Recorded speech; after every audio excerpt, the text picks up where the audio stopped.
nama saya Imro'atul Hajidah. Saya adalah guru bimbingan konseling di MTSN 1 Madiun. Nah, pada kesempatan kali ini saya akan sedikit menjelaskan materi tentang bakat dan minat. Bakat adalah suatu kemampuan yang dimiliki oleh seseorang, di mana kemampuan tersebut sudah melekat dalam dirinya dan dapat digunakan untuk melakukan hal-hal tertentu dengan lebih cepat dan lebih baik dibandingkan dengan orang biasa. Atau bisa juga dikatakan bakat itu identik dengan kemampuan yang dimiliki seseorang sejak ia lahir. Nah, contoh dari bakat itu apa saja? Banyak sekali. Kalau di gambar ini, contohnya bakat misalkan bakat membuat patung, kemudian membuat kerajinan, bakat melukis, bakat menyanyi, atau mungkin juga bakat memainkan beberapa alat musik. Ini beberapa contoh dari bakat. Faktor pendukung bakat itu ada 3. Yang pertama yaitu tingkat pendidikan yang didapatkan. Maksudnya, semakin tinggi pendidikan yang kita raih, maka kemungkinan bakat itu juga bisa semakin berkembang. Kemudian faktor yang kedua adalah lingkungan sekitar. Maksud dari lingkungan sekitar ini adalah lingkungan keluarga, lingkungan sekolah, dan juga lingkungan sosial masyarakat. Kemudian motivasi dan minat seseorang untuk belajar mengasah bakatnya. Bakat meskipun ada sejak kita lahir, tetapi jika kita tidak memiliki minat terhadap bakat tersebut, maka bakat juga tidak akan bisa berkembang dengan baik.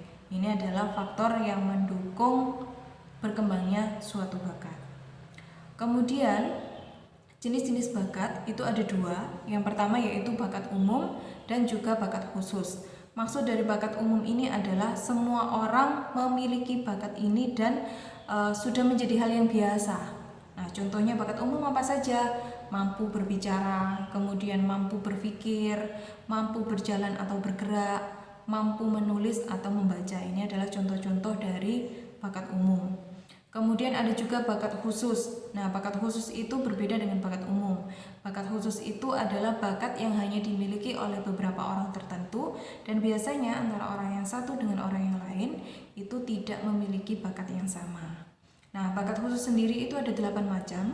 Yang pertama adalah bakat verbal, kemudian ada bakat numerikal, ada bakat skolastik, bakat abstrak, bakat mekanik, bakat spasial, bakat klerikal, dan juga bakat linguistik. Nah, penjabaran dari masing-masing bakat ini akan saya sampaikan dengan lebih rinci, lebih detail di materi bimbingan karir yang akan saya sampaikan secara daring online, insya Allah di kelas online kalian masing-masing. Sehingga anak-anak bisa saya simpulkan, meskipun bakat itu sudah kita miliki sejak lahir, bakat itu tetap harus diasah, tetap harus dipelajari, tetap harus bisa dikembangkan. Kenapa? Karena jika hanya didiamkan, maka bakat tersebut lama-kelamaan akan tenggelam dan bisa juga malah hilang. Nah, itu kan amat disayangkan. Sehingga perlu bagi kita semua, khususnya untuk anak-anak yang sekarang masuk di kelas 7 MTSN 1 Madiun, perlu untuk mengetahui bakatnya masing-masing sehingga kalian bisa mengembangkan bakat kalian sejak dini untuk menunjang cita-cita dan juga tujuan kalian di masa depan. Nah, setelah bakat, saya akan menjelaskan tentang minat. Minat itu apa? Minat adalah suatu proses pengembangan dalam mencampurkan seluruh kemampuan yang ada untuk mengarahkan individu kepada suatu kegiatan yang diminatinya. Jadi minat itu adalah kecenderungan seseorang yang menyukai suatu hal. Jadi minat terhadap suatu hal itu biasanya didasari atas dasar kesukaan. Jadi kesenangan, ketertarikan, bukan karena keahlian sejak orang tersebut lahir. Itu minat.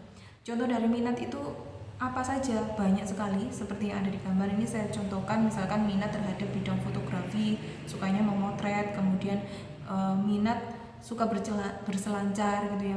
Misalkan punya teman pergaulan yang sukanya kepantaiannya, lama-kelamaan suka berselancar. Kemudian misalkan suka mendaki gunung.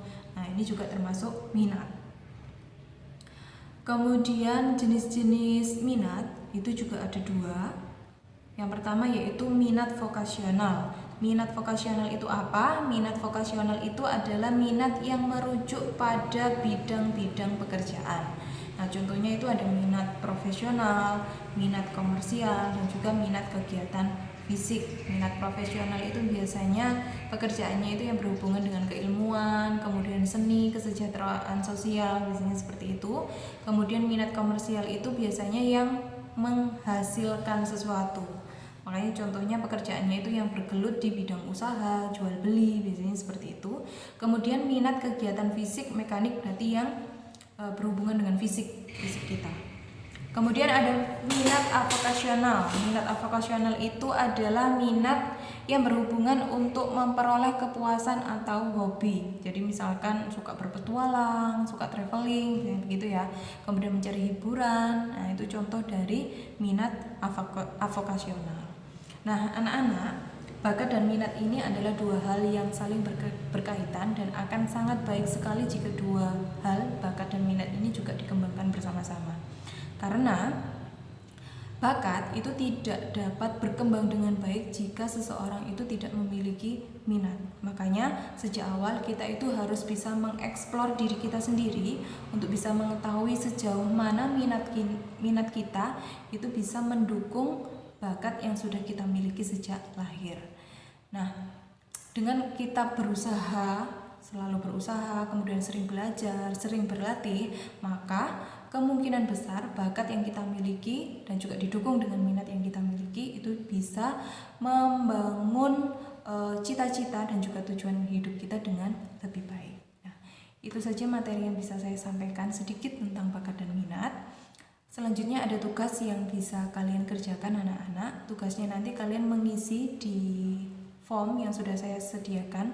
Linknya saya tulis di bawah ya, di deskripsi box, atau mungkin nanti bisa ditanyakan ke wali kelas masing-masing. Nah, cara pengisian dari form yang saya sediakan nanti itu akan saya sampaikan di video setelah ini. Nah, ini saja materi tentang bakat dan minat yang bisa saya sampaikan. Kurang lebihnya saya mohon maaf. Saya akhiri. Assalamualaikum warahmatullahi wabarakatuh. Baik anak-anak, ketika nanti kalian sudah selesai mengakses link yang ada di deskripsi box ataupun mungkin link yang dibagi oleh wali kelas masing-masing, maka nanti akan muncul tampilan seperti ini. Nah, tugas kalian yang pertama silahkan dibaca dulu. Dibaca dulu pembukaannya, kemudian setelah selesai silahkan ditulis nama lengkap masing-masing. Misalkan saya contohkan di sini nama saya, kemudian kelasnya kalian tinggal pilih kalian kelas apa. Misalkan saya memilih kelas 7F. Berikutnya, nah selanjutnya di sini ada pernyataan-pernyataan yang harus kalian baca. Kalian baca semuanya. Kemudian kalian pilih mana pernyataan yang sesuai dengan diri kalian sendiri. Boleh memilihnya lebih dari satu. Jadi pilih sesuai dengan yang ada ataupun yang terjadi ataupun yang sedang kalian alami. Misalkan contoh di sini, saya percaya dan meyakinkan pada saat berdebat dengan orang lain. Misalkan saya orangnya seperti itu, maka saya akan memilih ini. Kemudian saya sering menambahkan perumpamaan, kutipan atau pepatah dalam percakapan dengan orang lain. Misalkan saya seperti itu, saya akan memilih ini. Misalkan yang lain kok tidak usah dipilih. Nah, kalau sudah, klik berikutnya. Kemudian pernyataan yang lain silakan sama, caranya sama, dibaca. Mana yang sesuai dengan diri kalian silakan dicentang di kotak sebelahnya. Misalkan di sini menghitung cepat di luar kepala adalah hal yang mudah bagi saya. Nah, misalkan saya seperti itu, maka saya akan memilih. Ada 80 pernyataan anak-anak. Jadi semua nanti tinggal pencet tombol kirim. Sudah? Nah, kalau sudah seperti ini berarti kalian sudah selesai mengerjakan. Terima kasih, selamat mengerjakan.